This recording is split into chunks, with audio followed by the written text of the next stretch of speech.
श्रृंगार रस का मैं उदाहरण यहाँ पर ले रही हूँ। रसों में यह सरताज माना जाता है। जिस तरीके से ऋतुओं में हम वसंत ऋतु को सबसे श्रेष्ठ ऋतु मानते हैं, उसी तरीके से रस में श्रृंगार रस रसों का राजा है। इस श्रृंगार की आपने प्रभाव कविताओं में ज़्यादातर देखा होगा और इसको हम दो तरीके से देख सकते हैं, संयोग श्रृंगार और वियोग श्रृंगार। अब प्रश्न उठता है कि संयोग में इसमें आश्रय कौन है, आलंबन कौन है, तो किस तरीके से उद्दीपन हुआ और हमारे संचारी भाव क्या क्या हैं। जब भी आप श्रृंगार की रस की बात करेंगे तो नायक और नायिका की बात होगी, प्रेमी या प्रेमिका की बात होगी, क्योंकि श्रृंगार की उत्पत्ति वहीं पर है।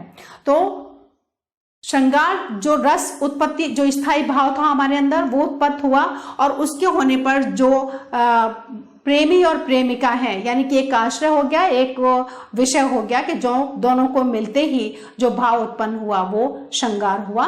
अब इसमें संचारी भाव कि आपने देखा तो आपकी आंखें, आपके शरीर से विभिन्न चेष्टाएं होने लगती हैं और विभिन्न भाव एक के बाद एक आते जाते हैं, यानी संचारी भाव जो चेष्टाएं होती हैं और जो हर्ष, विषाद, हर्ष भी होता है और आपको बिछड़ने का एक गम भी होता है, वो सभी जो है वो संचारी भाव आते जाते रहते हैं। तो एक के बाद एक जो भाव जाते रहते हैं और उद्दीपन यानी कि जो माहौल है वो आपको उद्दीप्त करता है, श्रृंगार की ओर ले जाता है। यहाँ पर मैं एक आपको संयोग श्रृंगार का बहुत सुंदर उदाहरण देना चाहूंगी। रामचरितमानस में जब राम और सीता जी का विवाह हो रहा है तो बहुत सुंदर चित्रण तुलसीदास जी ने किया है। तुलसीदास जी का श्रृंगार बहुत ही प्रिय रस रहा है और बहुत सुंदर उन्होंने चित्रण किया है। रूपक आप देखिए यहाँ पर कि किस तरीके से उन्होंने यहाँ पर भाव व्यंजना की है कि श्री राम जो हैं और सीता जी मंडप के नीचे बैठे हुए हैं। सीता जी सलज्ज हैं, देखना चाहती हैं राम को, लेकिन इतनी मर्यादा के अंदर हैं कि वो अपने मुख उठाकर, अपनी पलकें उठाकर राम का दर्शन नहीं करती, बल्कि क्या करती हैं कि उनके जो कंगन में नग लगे हुए हैं, उस नग में राम की परछाई पड़ रही है और उस परछाई को देखते हुए वो इतनी भाव विभोर हो जाती हैं कि अपना तन मन ही भूल जाती हैं कि मैं कहाँ हूँ, क्या हूँ, क्योंकि वो लगातार उस रूप को निहारती रह जाती हैं। बहुत सुंदर पंक्तियां हैं यहाँ पर देखें। राम को रूप निहारत जानकी, कंगन की नग की परछाई। श्रृंगार का मैं यहाँ पर उदाहरण ले रही हूं और रामचरितमानस से लिया गया है। राम को रूप निहारत जानकी, कहां पर देख रही हैं सीता जी? आप मर्यादा देखिए, लज्जा देखिए, कौन कौन से भावों का, जो हमारे ये भाव जो आते जाते रह रहे हैं, संचारी भावों की कितनी सुंदर यहाँ पर उन्होंने चित्रण किया है कि राम को रूप निहारत जानकी, कहां पे देख रही हैं? कंगन की नग की परछाई।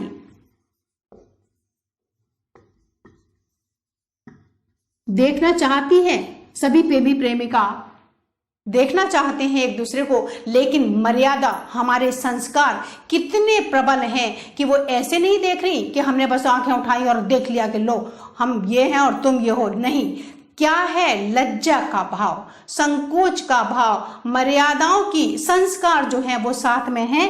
तो राम को रूप निहारत जानकी, कंगन की नग की परछाई, मात सबे सुध भूल गई। सुध भूल गई, सब कुछ भूल गई कि कहां क्या हो रहा है। पल देखत है पल टारत नाही, कैसे देख रही हैं उसको? लगातार देख रही हैं और डर रही हैं कि कहीं इधर उधर न हो जाए, तो लगातार पल देखत है पल टारत नाही, यानी कि वो लगातार उनको देखती रही हैं, क्योंकि वो उनके प्रेम में, उनके भाव में इस तरीके से विभोर हो गई हैं कि उनकी जो भाव है वो लगातार उनको कैसे देख रही है, कंगन में देख रही हैं। तो संयोग श्रृंगार का बहुत ही सुंदर चित्रण यहाँ पर किया है तुलसीदास जी ने। फिर से देखें, राम को रूप निहारत जानकी, कंगन की नग की परछाई, मात सबे सुध भूल गई, सारी सुध भूल गई, कहाँ हूँ कैसे हूँ, और पल देखत है पल टारत नाही, एक पल भी वो इधर उधर नहीं होती और उनको देखती रहती हैं। तो इसलिए कैसा यहाँ पर संयोग का चित्रण, संयोग मिलन का चित्रण है। और आप जानते हो कि हमारे संस्कार, हमारी मर्यादाएं बहुत अद्भुत हैं और उनका चित्रण यहाँ पर बखूबी किया गया है। तो ये था संयोग श्रृंगार का एक चित्रण। एक वियोग का मैं ले लेती हूँ।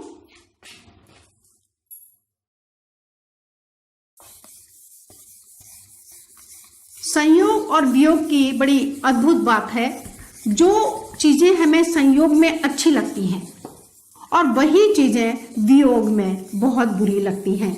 आपने देखा होगा कि संयोग का जब चित्रण होता है तो चांदनी रात का चित्रण है, हवाओं का चित्रण है, पानी का चित्रण है, यानी प्राकृतिक सभी जो उपादान है उनका बहुत सुंदर चित्रण किया जाता है। लेकिन विरह में वही चीजें बहुत दुखित करती हैं, क्योंकि वो हमारी संयोग की जो पल हैं उनके साथ जुड़ी होती हैं। बहुत सुंदर यहाँ पर मैं एक सूरदास जी का एक पद ले रही हूँ कि सूरदास जी जो कैसे है कि बहुत अच्छा लगता है गोपिकाओं को कृष्ण के साथ, जब वो कालिंदी के किनारे पर रास रचाते हैं तो बहुत अच्छा लगता है। लेकिन जब कृष्ण मथुरा चले जाते हैं तो क्या कहती हैं गोपिकाएं, दुखी हो जाती हैं। वही चीजें, वही उपादान, वही सब कुछ बहुत खराब लगने लग जाता है। तो कहती हैं दीखत कालिंदी अतिकारी, यानी कि मुझे तो कालिंदी यमुना भी काली दिखाई देती है। क्यों दिखाई देती है काली? क्योंकि ये भी कृष्ण के वियोग में काली हो गई है। तो कितनी सुंदर भाव यहाँ पर हम देखते हैं कि सूरदास ने कहा है, क्या कह रहे हैं, बहुत सुंदर चित्रण किया उन्होंने, देखत कालिंदी अतिकारी, कालिंदी भी कारी, भाई प्रकृति में भी इतना ज्यादा इसका असर पड़ गया है। दीखत कालिंदी कहते हैं किसको? यमुना को। यमुना का एक पर्यायवाची शब्द है कालिंदी। देखत कालिंदी अतिकारी, काली काली दिखाई देती है, कारी अवधि ब्रजभाषा और अवधि भाषा का प्रयोग किया है। दीखत कालिंदी अतिकारी, कि कालिंदी भी उसके वियोग में काली हो गई हैं। किसके वियोग में? कृष्ण के वियोग में। भाई गोपी और गोपाल तो दुखी हैं ही, लेकिन जो यमुना है वो भी बहुत दुखी हो गई है। तो हम विभिन्न उदाहरण इस तरीके के हम दे सकते हैं, जो हम बहुत सारे हम पढ़ते रहते हैं, उन्हीं में से हम संयोग और वियोग के ले सकते हैं, जो कि हम किसी कोई जरूरी नहीं है कि आप यही उदाहरण प्रयोग करें, आप और भी उदाहरण दे सकते हैं। मैं आपको थोड़े से एक एग्जाम्पल और भी दे देती हूँ। देखत कालिंदी अतिकारी, श्रृंगार रस का एक और उदाहरण ले लेते हैं। श्रृंगार रस का एक और उदाहरण यहाँ पर लिया है। मेरा बस चलता तो मैं बन जाता कौमारे तुम्हारा, ओठों पर निर्माल्य अछूता बनकर मैं छा जाता।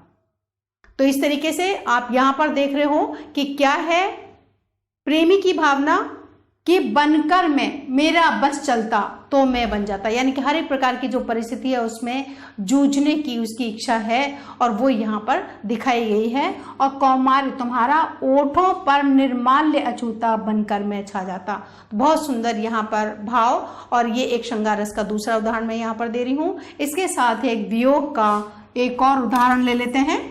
सूरदास जी की लिखी हुई पंक्तियां हैं। निस दिन बरसत नैन हमारे, कृष्ण के जब तक कृष्ण थे तो सभी बहुत खुश थे, ग्वाल बाल सभी गोपिकाएं सभी बहुत प्रसन्न हैं। लेकिन वियोग में क्या होता है कि निस दिन बरसत नैन हमारे, क्या हालात हैं गोपिकाओं के कि रात और दिन उनकी आंखों से अश्रु बहते हैं।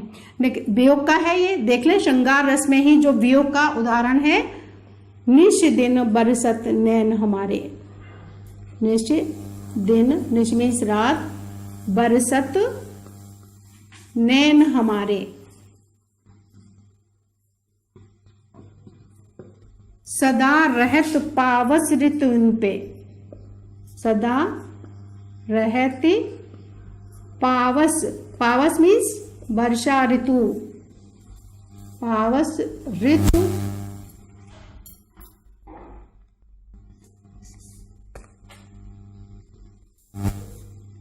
इन पर क्यों रहती है?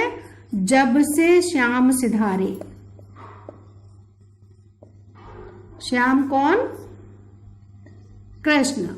जब से कृष्ण मथुरा गए हैं तभी से क्या हुआ है? निश दिन बरसत नैन हमारे, कि हमारी आंखों से हर समय अश्रु बहते रहते हैं। क्यों? क्योंकि जब से कृष्ण चले गए हैं तब से हम उनके वियोग में इस कदर परेशान हैं, इस तरह दुखी हैं कि निश दिन हमारे आंसू ही बहते रहते हैं। यहाँ पर आप देखोगे कि संयोग में क्या होता है कि जब मिलते हैं तो सब कुछ अच्छा है, लेकिन वही कृष्ण के जाने पर कितनी ज़्यादा परेशानी है। तो संयोग श्रृंगार की जहाँ पर बात होगी, संयोग रस की जहाँ पर श्रृंगार रस की जब बात होगी, तो संयोग और वियोग दोनों ही तरीके के उदाहरण आपको देने चाहिए। क्योंकि अगर श्रृंगार रस आता है कि श्रृंगार रस के उदाहरण पूछे जाते हैं तो सिर्फ आप संयोग का ही उदाहरण नहीं देंगे, आपको वियोग का भी उदाहरण देना होगा। वहां पर बताना होगा कि श्रृंगार के दो भेद हैं, संयोग और वियोग। तो संयोग के उदाहरण भी दीजिए और वियोग का उदाहरण भी दीजिए।